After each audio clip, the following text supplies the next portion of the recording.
Welcome to Curious Minds. Picture this. Above your head, a thundercloud builds. Tall, dark, and dramatic. It's not just a cloud, it's a factory, and what it's making isn't rain or snow, but something much more intense. Hailstones. So, how does a tiny droplet turn into a chunk of ice that can rattle your windows? Let's head right into the storm and see what's happening overhead.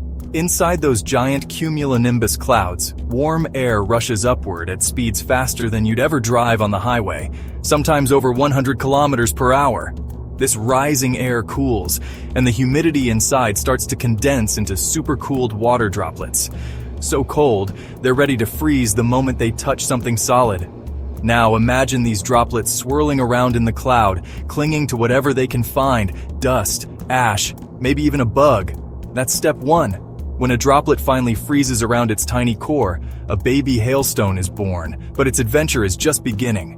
That frozen seed gets caught in the storm's updrafts, shooting it upwards over and over again. Each trip, more supercooled water sticks to it, then freezes, building up layer after layer, like rolling a snowball through a blizzard.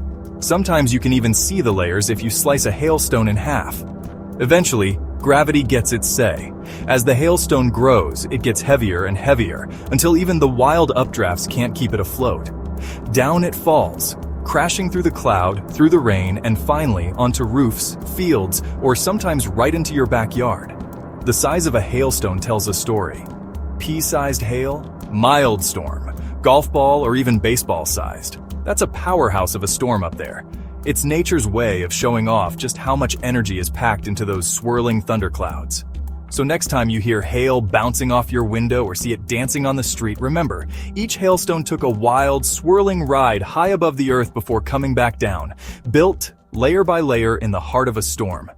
If you liked this video, please like and subscribe to Curious Minds for more fascinating content.